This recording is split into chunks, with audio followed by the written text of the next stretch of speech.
Ah, good to be home. What'd I miss? Oh, apparently a lot of fucking drama. So either way, let's talk about this first. We'll talk about that later. So hey, Navy Captain Landy, Ocean Breeze, Luluca, Lethe. You have two options of dealing with a Lethe on defense. You either weather that storm with some kind of a red bait, or you kill that bitch where she stands. Turns out, we were faster. Because we were faster, we'll go in with the S3 from Midnight Gala Lilias. This then procs her S2, which is a non-attack skill, triggers the extra focus on the Ocean Breeze Luluca. She then does her S3, does her AoE. This hits Inferno Khawazu. Now, we go into Navy Captain Landy. Does we kill? Well, we'll find out in just a second. Bop. Well, it looks like we did. So, what could have possibly gone wrong here? Well, the Lethe could have gone first, and if the Lethe goes first, she starts with an AoE attack, then that starts off your Inferno Khawazu going with his non-attack skill, and then you could possibly be stripped right then and there by the Ocean Breeze Luluca. Thankfully for us, we gear gapping, boys, so everything's fine. Next. Now, when I say gear gapping, you'll see the gear gapping. So this is Benimaru, Apocalypse Ravi, and Rem. It is a very strange combination that I don't think I've seen on a defense in a hot minute. But either way, we're going to bring Spirit Eye Celine, we'll have Yulha here, and then we'll also have a Mascot Hazel. Mascot Hazel is there strictly to bait any and all attacks coming from the Rim, and then we're just going to go into the Rim nonstop. Now, right here, I just did 4,000 damage on a crit to this thing, and it did that much damage. Oh, she's at 12k HP, and she didn't even break the barrier on my Mascot Hazel. Well, fuck, this is awkward. That's basically the situation that I find myself in. So, like, alright, I'll take that win. That Rim was clearly missing some gear. Probably had, like, 2 or 3 pieces that weren't on her. But hey, whatever. We'll go ahead and we'll deal with that. The Benimaru then eventually just goes down with any and all hits that we're doing with Spirit Eye Celine. We go in again to the Apocalypse Ravi. We do a shitload of damage, and I make a misclick right here where I go to heal my Yulha. Completely unnecessary, because then we could have used the Yulha S3 to then kill the Apocalypse Ravi. But you know what? Doesn't even matter. We'll just go in, Shazam. Woo! Man, I'm so fucking good at the game. I has numbers. Now, let's actually look at a interesting little light bait here. So this is a light meta team. You know, nothing really different about that. It's like, hey, Unbound Knight Arowell, there's your damage mitigation. Belian, there's the anti-fun unit where we just straight up can't use souls because this game fucking sucks. And Savior Adin, who's going to do a metric shitload of damage to your dark units. Thankfully for us, this is, I believe, on Charon's artifact, and it's not on Sword of Cycling Seasons. So we straight up just didn't lose our Shadow Knight Pyllis on turn 1. Which is like what's so frustrating about fighting any of these light meta teams in general. But either way, because we're fighting Belian by herself right there, really, Belian into a Roana and a Last Rider Krau, it's pretty much free. Like, it really is.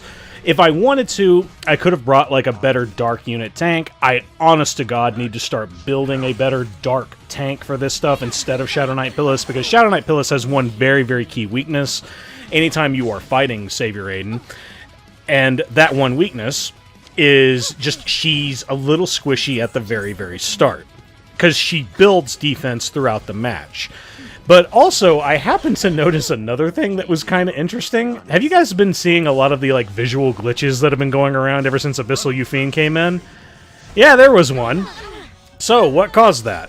Well, I believe I might have finally narrowed it down. So every time you end up seeing these weird-ass glitches where they start attacking you, but, you know, they move over across the field to go and attack you and whatnot, here they're not doing it. The reason as to why, from what I have noticed at least, is anytime Shadow Knight Pyllis uses her S3 and she hits a unit, it then skews them to the left.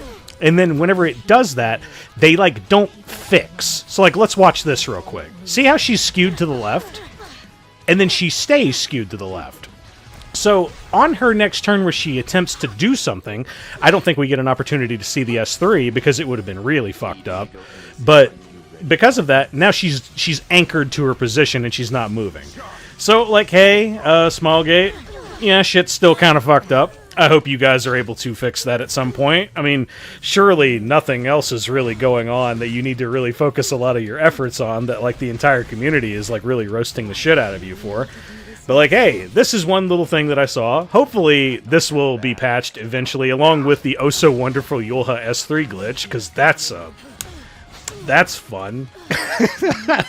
But either way, we were able to pretty much just tear through this team with Last Rider Krau because of all the barriers that he's able to gain from the AoE attacks. We're just able to press through. So here is my new favorite team going into a Conqueror, Lilias, Senya, Choux. Like, apparently this team is still actually kind of meta. But guess what, guys? Moon Bunny kind of makes this shit free. And I'm going to demonstrate it now. So, whenever you're fighting Conqueror Lilias, Senya, Choux, the Conqueror Lilias will more than likely go first. Because of that, she'll do S3, S2. So then this gives you a full-on immunity for 2 turns, along with a skill null on all of your characters. Now, because of that, we can bring a booster. We bring the booster, it's going to be Oxlots. We'll use that to give it to Arunka. Arunka straight up does not deal critical hits, so we're not even dealing with, like, crit resist or anything like that. But here's the problem that I've really started to notice, is right here I attempt to see, well, what if I were to go into the Senya, but then I accidentally put her to sleep? I was attempting to go into her for the sake of, hey, I want a barrier on my field. Didn't happen. Okay, whatever. I mean, you can honestly look at this like other ways. Like, hey, Arunka could have gone into her right there, taken a hit, and then we could have boosted up then. But either way, this is like the only thing that can possibly go wrong. And also, the other thing that kind of sucks about Arunka's S3 is, man, when you're going into anything that has like some form of bulk, because that Conqueror Lilias was rocking the that one artifact that gives random buffs per turn. It's the Snow Globe artifact that was from one of these Christmas events. If that ever gives you, like, defense, it really, really can fuck up your Arunka cleaves, because she just, you know, she doesn't bypass defense, but, like, it's just not enough to kill a lot of the times. And that was a very, very clear, like, a clear moment of that happening. Now, I know it's like, oh, you didn't talk about the rest of it. Well, we're gonna fucking do it again. So, like, here we're fighting the exact same thing. Maybe the stats are a little bit worse, who knows, but it's also the same artifact. But the one thing that you can always count on happening is whenever the Conqueror Lilias does her S2, that barrier is more than likely going to hit the Choux. And whenever it hits the Choux, Choux ain't going to really be rocking a lot of defense. Dead. Now, here's the thing. So we see the Senya, she has immunity. So, okay, instead of, you know, like just blindly hitting S3 on, like, Moon Bunny, let's go ahead and hit the Senya. Shazam! Now everybody has barrier. Yay! Now because of that, we're pretty much free reign to go into whoever we please, because we still have immunity. We're not afraid of the Senya S3, and it's Arunka's turn now. Let's go ahead and just kill that Senya. Maybe it's time to warm up. God damn, I love numbers.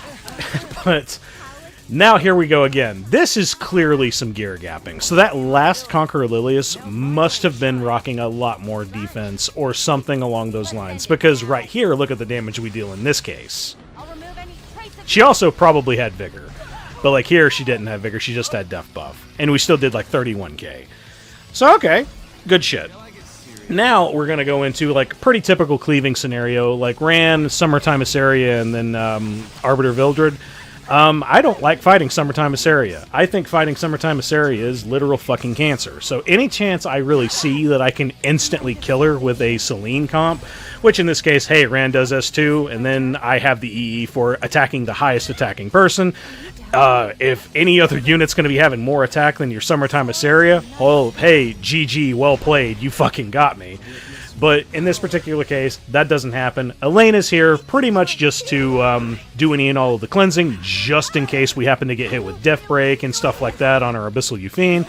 We also happen to get a nice, big, thick, juicy invincibility barrier, and we were able to survive and get a couple of counterattacks on our Abyssal Yufine. Now, all we have left is Arbiter Vildred. We do not hit because LOL blindness always works on your side and it never fucking works for the enemy. I'm looking at you, Navy Captain Landy, critting all of my fucking units all the time whenever you have blindness. I fucking hate this game. LOL. But now we're able to go in with a Trauma S3 from Abyssal Yufine, and they are dead-deado. So, guys, are you excited to hear me talk about something that doesn't fucking matter?